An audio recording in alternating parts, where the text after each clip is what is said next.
Estamos começando mais uma edição do Bom Dia Mercado. Faremos juntos o nosso planejamento de trabalho para essa quarta-feira, dia 10 de maio. Sejam todos muito bem-vindos a esse canal sobre trade esportivo. Espero conseguir ajudar você, trader e punter, a fazer o melhor planejamento possível para o dia de hoje. E fica o convite para você acompanhar o conteúdo até o final e, se gostar, se inscrever, deixar o like, ativar as notificações para continuar ajudando a gente a crescer aqui nessa plataforma.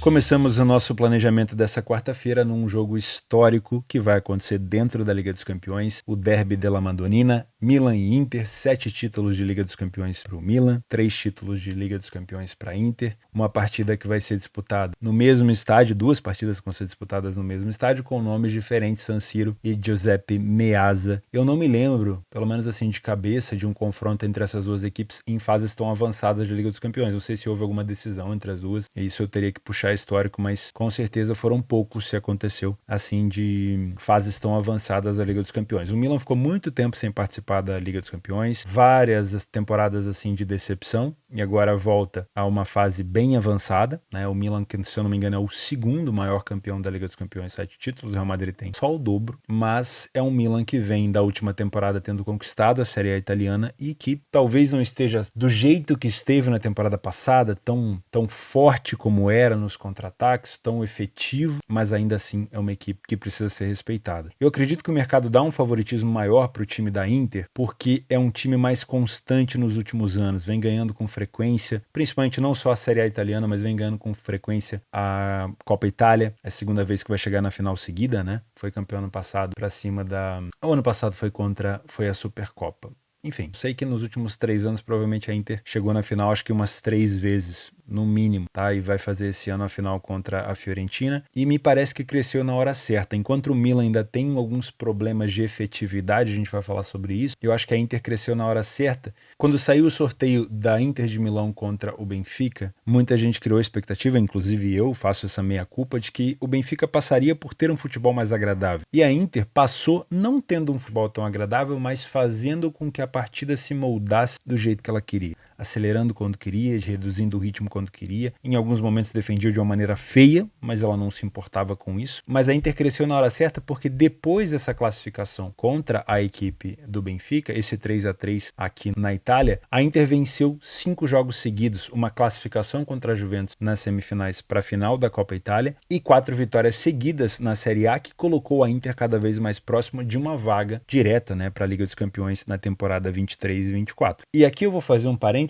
porque a gente vai utilizar o nosso PDF de apoio agora, eu já vou puxar ele aqui para a gente conversar, e a gente vai ver dados da Inter de Milão que colocam um pouco em xeque essa cotação mais baixa da Inter. E aqui eu já digo para vocês, não vamos nos apegar aos números da Inter durante toda a temporada fora de casa para medir esse confronto, porque eu acredito que a Inter de Milão cresceu muito na hora certa. Se a gente buscar os últimos jogos, foi uma vitória contra o Empoli, 3-0, venceu sem sofrer gol, uma vitória contra a Lazio de virada em um segundo tempo espetacular com muita agressividade, um 6-0 fora de casa contra a equipe do Verona e um 2-0 contra a Roma também num confronto direto. Então isso mostra uma gana, uma vontade da Inter no momento certo. Eu acho que isso, atrelado isso, com a confiança que a Inter vem passando nos últimos anos, faz com que o mercado dê para a Inter um pouco de favoritismo. Outra coisa que pode estar considerando também essa cotação um pouco mais baixa é a possível e não provável ausência do Rafael Leão, hoje principal jogador da equipe do Milan, que sentiu contra a Lazio. Não necessariamente ele não vai jogar, já deu algumas declarações que está apto para jogo, então talvez vá para jogo. É muito importante a presença do Leão, participou diretamente do gol que deu a classificação praticamente, né, no segundo jogo contra o Napoli, um contra-ataque que ele puxa praticamente da sua área, né, da intermediária defensiva e vai até lá na frente passar aquela bola pro Giroud fazer o gol, e é um jogadoraço, né. O Milan, ele talvez não seja tão, como eu falei lá no início, ele talvez não seja tão efetivo como era na temporada passada, onde ele foi campeão italiano. O Milan na temporada passada ele não jogava tão bem, não dava tanto espetáculo, mas ele era muito efetivo. Eu tinha até algumas discussões com alguns amigos que eu falava, gente, o Milan não pode ser campeão jogando esse futebol. Só que o Milan era muito efetivo. Em alguns jogos ele não jogava bem e ganhava. Em jogos onde ele era cotado como não favorito, ele ganhava. Em jogos onde ele estava sendo pressionado, ele contratava e ganhava. E passava muito pelos pés do Rafael Leão. Então, eu acho que o mercado confia um pouco mais na Inter, mas obviamente a gente não pode deduzir que o Milan está morto. Muito pelo pelo contrário, né? A gente pode utilizar no PDF de apoio só, acho que a parte do Milan, porque a Inter realmente, se a gente definir a Inter pelo que ela foi na temporada fora de casa, a gente vai criar um viés, e eu não quero fazer isso aqui com você. O Milan, ele teve 65% de vitória em casa, foi o primeiro a marcar em 65%, é um time que falha pouco em marcar. As duas equipes marcam relativamente a mesma quantidade de gols, pelo menos dentro e fora de casa, só que a Inter sofre um pouco mais de gol. O primeiro tempo do Milan é levemente superior, acho que talvez no número de vitórias, mas não dá para considerar, porque o número de derrotas é igual, o número de gols sofridos é igual, o número de gols marcados é praticamente igual, então não vou considerar. Um problema da Inter que foi crônico durante toda a temporada foi a redução de ritmo no segundo tempo. Então a Inter às vezes fazia o seu gol primeiro fora de casa e ia lá e tomava empate ou virada. E isso aconteceu tanto contra equipes de cima da tabela, contra equipes que disputavam contra o rebaixamento, meio de tabela para baixo. Isso fez com que a fama da Inter fora de casa não fosse muito boa. Não sei se ela vai trazer isso para cá. Lembrando, é um momento muito bom da Inter na temporada, mas é bom pelo menos salientar que a Inter em alguns momentos pode dormir no segundo tempo, tá? Se você é trader, eu prevejo um jogo de muito estudo, de muita parte física, muito pautado talvez até para cartões devido à rivalidade, não só em campo, mas das torcidas, né, que pode botar fogo no jogo. Acredito também que é um jogo, na minha humilde opinião, que tem mais tendência para ser para poucos gols, porque no jogo de ida a gente costuma ter esse estudo maior, mas, de novo, como é o mesmo estádio, com nomes diferentes, o mesmo gramado, as equipes conhecem, não sei se eu cravaria que seria um jogo truncado com poucos gols, mas tem a tendência, né? Eu não sou vidente. Para trading, eu não viria com viés nenhum. Eu adoraria que o Rafael Leão estivesse em campo para a gente ter um jogo mais parelho, não ter essa defasagem, principalmente ofensiva para o Milan, porque facilitaria um pouco mais na hora do trabalho, né? O que dificultaria é, se eu tenho uma Inter com uma posse propondo o jogo, tomar muito cuidado com os contra-ataques se o Rafael Leão estiver em campo, tá? Acho que vai ser um jogo de trocação de superioridade sem tanto intervalo, ou seja, eu não vou ter 10, 15 minutos de superioridade de uma equipe, fazendo com que eu me sinta confiante numa correção de preço, né, numa exposição longa no match odds. Isso significa que você vai ter que ter mais atenção nas suas posições. Talvez sejam posições mais curtas, comprando uma bola parada, comprando ali 2, 3 minutos de superioridade e às vezes fechando a posição para tomar um pouco de cuidado, tá? Os dois adversários sabem se moldar em relação a recuar para chamar o adversário para cima. Inclusive o Milan na temporada passada fez muito bem isso. Hoje, essa temporada, pelo menos nesses últimos recortes de jogos, a Inter tem feito isso melhor, principalmente quando está na frente do placar. O Lautaro vem crescendo na hora certa, foi muito criticado nos últimos jogos, mas vem crescendo na hora certa. O Lukaku também vem crescendo na hora certa. O Dzeko poderia estar entregando um pouco mais. E, para mim, um dos principais jogadores da Inter se chama Nicolo Barella, um jogador de extrema qualidade na marcação, mas também que penetra a área, que finaliza de fora da área. Um cara muito, muito forte, tá? Então, para você que é trader, correção de preço sem viés. Se você é punter, eu não vou te indicar mercado de resultado, principalmente por ser primeiro jogo, né? Acho que é um jogo talvez com uma tendência de ser um pouco mais estudado. Não sei se eu te indicaria também mercado de gols com tanta longa exposição assim. Se fosse para acreditar em gols, eu acreditaria no máximo num over 1,5. Mesmo assim, eu ficaria receoso. O mercado também fica. 1,40 significa que o mercado espera poucos gols. É só a gente olhar aqui o under 3,5, que ele está próximo de 1,25. Eu não gosto de trabalhar under, então se eu fosse trabalhar alguma coisa para gols, eu trabalharia ou o over 1,5 nos 90 minutos, ou trabalharia o over limite, o 0,5 nos 90 minutos. Jogo empatado, travado ali por volta dos 60, 65, uma odd já beirando 2, talvez no live eu pegaria. Se eu for trabalhar, eu vou comentar com vocês no Telegram, o link do meu Telegram tá aqui embaixo, tá? É um jogo muito difícil, muito mais pautado pro live, só toma cuidado com alguma expectativa muito alta para gols, porque tem uma tendência de ser empate, tá? Na minha opinião, tem uma tendência muito boa de ter poucos gols por aqui. Eu vou ficar surpreso da gente ter um 2-2, um 3-2, um jogaço. Pode acontecer, lógico que pode, futebol é essa coisa fantástica que a gente ama, mas tem uma tendência, futebol italiano pegado, de ser um jogo mais truncado. As últimas vezes que eles se enfrentaram, a Inter levou a melhor em 3 situações de 5, tivemos um empate 0-0 e o Milan venceu uma por 3-2 naquela temporada onde o Milan foi campeão e estava jogando muito, muito bem, tá? Nas vitórias da Inter, 3-0 Inter, 1-0 Inter e 3-0 Inter. Em apenas uma situação tivemos ambas marcam sim. Então, por mais que seja uma aposta ousada de odd excelente, eu não te indico também para esse primeiro jogo. tá bom? Às 8 horas da noite no Campeonato Brasileiro, o Flamengo recebe o Goiás. O histórico do Goiás no Maracanã não é bom. É difícil ver o Goiás vencendo o Flamengo, pelo menos nos últimos anos. A gente não consegue puxar assim no histórico recente uma vitória do Goiás com tanta facilidade. Porém, não é um momento bom do Flamengo para essa cotação de 1,36, né? Primeiro, porque nos últimos 6 jogos na frente da equipe, o São Paulo ainda não conseguiu arrumar a parte defensiva. Foram 10 gols sofridos até agora. Poderia listar aqui para vocês, para quem não se lembra. Vamos lá. São Paulo assumiu contra o Nublense. Foi 2-0, não tomou gol aqui. Tomou 2 gols para o Internacional, apesar de ter jogado bem. Tomou 2 para o Maringá. Clube como o Maringá, uma diferença salarial, de investimento absurda. Tomou 2 contra o Maringá. Já tinha tomado 2 fora de casa, mas aí não era o São Paulo à frente da equipe. Tomou 3 contra o Botafogo. Inclusive um gol muito bonito, por sinal, marcado com um jogador a mais. Tomou um gol do Haas, final do segundo tempo do Flamengo. Em vários momentos ele teve um homem a mais, não conseguiu finalizar no gol, parecia que estava implorando para tomar um gol. Depois, 2 gols contra o Atlético Paranaense. Aqui já era pedra cantada, porque o Flamengo, quando vai em Curitiba, ele na maioria das vezes se complica contra o Atlético Paranaense. Isso aqui é quase que batata. Mas é um problema. O Flamengo tem problemas defensivos. Vem jogando melhor em alguns aspectos, principalmente nesse jogo contra o CAP. No primeiro tempo jogou muito bem. No jogo contra o Internacional também no primeiro tempo jogou muito bem. Porém, defensivamente vem deixando a desejar. Eu não gosto de trabalhar situações de jogos sul-americanos com cotação abaixo em 40. Na maioria das vezes não tem valor. Se a gente pegar no longo prazo, é muito difícil essas cotações se cumprirem. Ainda tá alta, tá? Eu já vi cotação do Flamengo 1,20, 1,25, do Palmeiras 1,19, 1,18. É um tipo de situação que parece que o mercado quer transformar os jogos do Brasileirão, jogos sul-americanos em Europa. E a gente sabe que o Campeonato Brasileiro ele é muito mais difícil do que parece, né? Então tem que ter muito cuidado. Utilizando aqui, eu não consigo utilizar ainda o PDF de apoio, é o que eu sempre falo com vocês. Nas primeiras 5, 4 rodadas, utilizar PDF de apoio é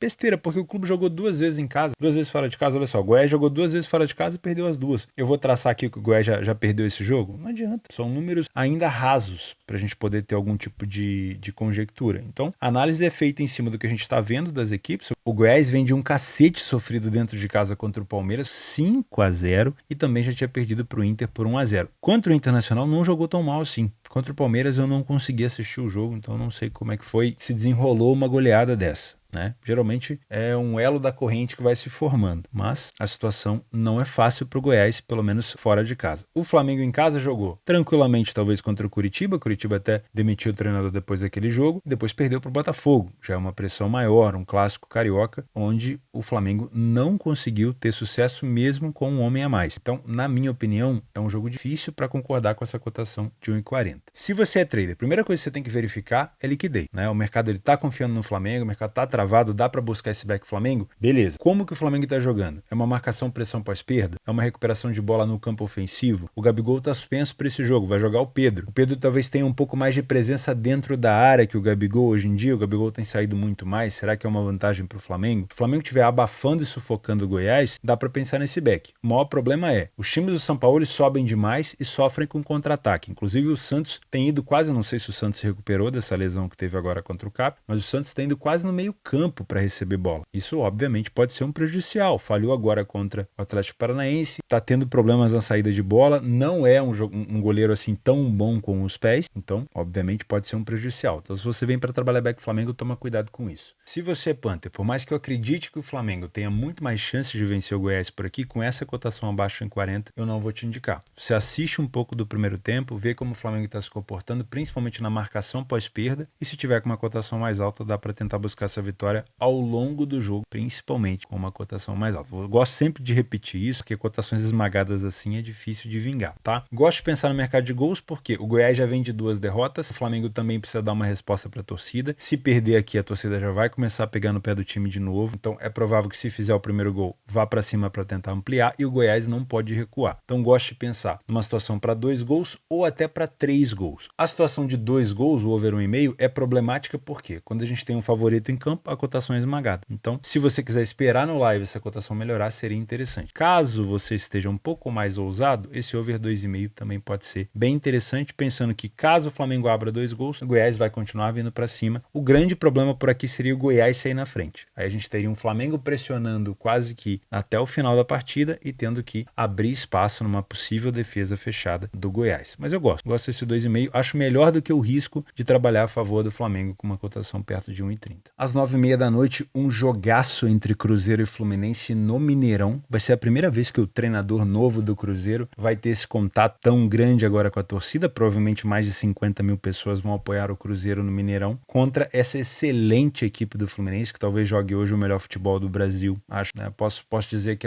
é top 2, né? Ou até na liderança do melhor futebol do Brasil. Fluminense que vem muito, muito bem com o Fernando Diniz. Na minha opinião, um jogo que vai ser excelente de se assistir. Não sei se vai ser um jogo bom para trade ou aposta, mas para mim, um jogo de 2 trabalhos que vem sendo muito bem feitos. O Cruzeiro, apesar de ter perdido na estreia para o Corinthians, depois foram, se eu não me engano, 4 vitórias seguidas. Eu vou colocar aqui na tela os jogos do Cruzeiro. Venceu contra a equipe do Grêmio, venceu o Náutico. Esse contra o Náutico foi o jogo da volta na Copa do Brasil, que o Cruzeiro avançou, havia perdido o primeiro jogo por 1-0. 3-0 contra o Bragantino fora de casa, jogando muito bem, jogando fino, e 2-1 contra o Santos. As características do Cruzeiro com esse novo treinador é de um time que impõe jogo, que gosta de ter a bola, que rouba a bola no campo adversário, que sabe jogar em velocidade quando precisa. O Gilberto ainda não desencantou tanto para gols assim, mas é um jogador muito importante na construção ofensiva do time, também ajuda defensivamente, um jogador que sabe fazer falta na hora correta. Para mim, um embate muito, muito bom de se assistir. Tá? Não vou utilizar PDF de apoio assim como no jogo do Flamengo, porque, novamente, são poucas partidas para a gente analisar e tirar algum tipo de conclusão numérica, mas do que eu tenho visto das duas equipes visualmente falando, acredito que vai ser um jogo excelente. Se você é trader, dificilmente você vai conseguir criar algum viés, algum preconceito com alguma equipe por aqui, porque o Cruzeiro vem num trabalho excelente com o novo treinador, o Fluminense também talvez hoje tenha o melhor futebol do Brasil, o Botafogo também está jogando muito bem, mas o Fluminense já vem fazendo isso há algum tempo maior, então é difícil, né? O que o Fluminense já tem de um pouco mais de experiência, o Cruzeiro vem compensando com esse trabalho novo, com muita imposição e, obviamente, com o apoio da torcida que vai ser absurdo. O Fluminense sempre conta muito com o apoio da sua torcida no Maracanã, mas o Cruzeiro vai ter um apoio absurdo dentro do Mineirão. Então não consigo criar viés, eu viria aqui para trabalhar a correção de preço, vai ser um jogo isolado, provavelmente com uma liquidez bacana, então dá para trabalhar sem viés nenhum. Se você é Panther, eu não vou te indicar mercado de resultados, porque existe uma paridade muito grande. Para mim, qualquer resultado aqui, seja a vitória do time 1 ou 2 ou empate, seria justo, mas eu gosto muito de pensar no over 1,5. O Cruzeiro vem fazendo gol em todos os jogos, o Fluminense também tem conseguido marcar em quase todas as partidas, e eu acho que o Cruzeiro tem condição e elenco para marcar gols aqui contra o Fluminense. É um time imponente, que gosta de marcar pressão, que gosta de recuperar a bola no campo ofensivo, mas tem os seus riscos. Marcar alto o Fluminense, marcar a saída de bola do Fluminense, por isso que não é toda a equipe do Brasil que faz isso, porque sabe que o Fluminense atrai o seu adversário para cima para contra-atacar e sabe fazer isso muito bem. Tem as condições de errar na saída de bola? Tem, como errou contra o Vasco, mas sabe que quando essa bola passa, tem um campo todo pela frente para poder contra-atacar. Então, gosto muito de imaginar um Cruzeiro tentando marcar alto o Fluminense, podendo roubar a bola e marcando, mas também dando espaço para o Fluminense marcar. Então, acho que a gente pode ter um jogaço e também pode ter uma situação para over 1,5. E não descartaria a opção do ambas marcam sim, que é uma odd um pouco mais alta, uma situação um pouco mais ousada, mas mediante o que essas duas equipes vêm apresentando, eu acredito que as duas equipes podem marcar por aqui. Nos jogos para gols dessa quarta-feira, eu trouxe o Bragantino contra o América. Primeiro porque a situação do América começa a ficar preocupante. São 4 derrotas seguidas com 11 gols sofridos e 3 gols marcados. E olha que eu tinha uma expectativa muito grande com o América, que fez um excelente Campeonato Mineiro e tem uma parte ofensiva muito sólida. Porém, começou já a mostrar alguns problemas, principalmente ali na Copa do Brasil, onde fez um jogo praticamente uma pelada contra o Náutico. No jogo de ida, no jogo da volta também foi um jogo de muitos gols. Agora, chegou a estar na frente do Cuiabá e tomou a virada. Contra o time do São Paulo também, se eu não me engano, na estreia, não foi tão bem. Então começa a me preocupar. O Bragantino vem de um 3-3 contra o Grêmio, também uma equipe que vem sofrendo gol, mas também vem fazendo bastante. No jogo contra o Cuiabá fora de casa foi 1-1, deu 5-0 no Oriente Petroleiro e venceu o Bahia por 2-1, se eu não me engano, na estreia da competição. Então, a minha opinião é um jogo pautado para gols. Eu gosto de pensar principalmente nesse over 1,5, que é um mercado um pouco mais tranquilo, mas não duvido que a gente possa ter uma situação um pouco mais avançada de longa exposição. Outro jogo no mesmo horário é Ceará e Vitória na Série B. E cara, o Ceará vem embalado, né, pelo título da Copa do Nordeste. Acho que é um time que, se organizar um pouquinho, pode tentar esse acesso, mas o Vitória vem numa fase espetacular. 4 jogos, 4 vitórias, fazendo jus ao nome, 11 gols marcados e nenhum gol sofrido. Situação impecável, né? E mesmo fora de casa, como visitante, 2 jogos, 2 vitórias, 6 gols marcados, nenhum gol sofrido. Então acho que a gente pode ter situação para gols aqui, pelo menos o over 1,5. Olha essa cotação do over 1,5 nesse jogo, hein? Cotação altíssima. Não tô dizendo que vai bater de novo, não tenho bola de cristal, mas pelo ataque do Vitória, só se o mercado estiver confiando muito defensivamente no Vitória. Mas gosto muito de pensar em gols por aqui. Os últimos jogos entre eles, 2-0, 2-0, 3-1, 4-3 e 1-0. Mas óbvio, são situações bem lá atrás, tá? Então, de novo, cuidado, gestão, mas eu gosto de pensar em gols. Nos jogos extras, 1h da tarde, eu tenho o jogo na Bulgária, as semifinais da Copa da Bulgária, jogo da volta, jogo de ida, o CSKA venceu por 3-2, confirmar, foi fora de casa por 3-2, então jogo da volta, o Lokomotiv Sofia tem que devolver aí, pelo menos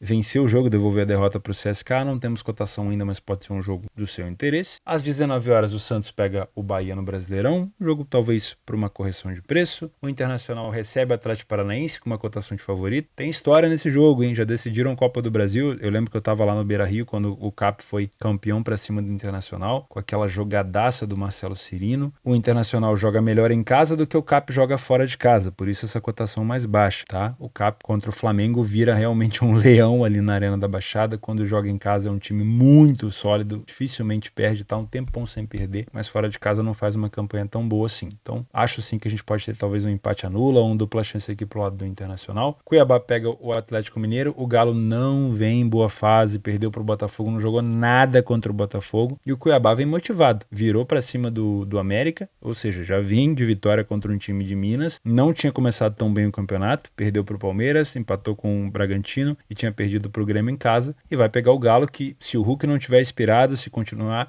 a equipe adversária neutralizando o Hulk, o Galo vai ter problemas nesse campeonato, tá? É um jogo bom para correção de preço. O Palmeiras enfrenta o Grêmio, outro confronto aqui que já teve decisão de Copa do Brasil, 1,55, Palmeiras em casa é muito forte, o Grêmio tem dado muitas chances para o adversário, consegue marcar os seus gols, mas tem dado muitas chances para o adversário, eu não duvido que a gente possa ter aqui uma situação de ambas marcam, uma situação de over 1,5, e se for trabalhar mercado de match odds, depende do comportamento do Grêmio, se ele vai estar muito recuado dando a bola para o Palmeiras ou não. E às 9h30 na Série B, o Sport contra o Tombense, o Sport ao longo desse 2023 tem o melhor ataque do Brasil, se eu não me engano, não lembro se o Fluminense passou a equipe do Sport, mas o Sport tinha o melhor ataque do Brasil e vem de, pelo menos, invencibilidade na Série B, uma vitória e um empate, 2 gols marcados, nenhum gol sofrido, vai pegar a Tombense, é favorito, mas cuidado, tá? Essas cotações esmagadas em Série B geralmente não sustentavam, pelo menos quando estava lá o Grêmio, o Botafogo, o Bahia, o Cruzeiro, não era muito bom. Talvez o Cruzeiro na temporada passada realmente teve um padrão até europeu em alguns jogos, mas tirando isso, cuidado, eu pegaria se fosse a vitória do Sport numa odd um pouquinho mais alta.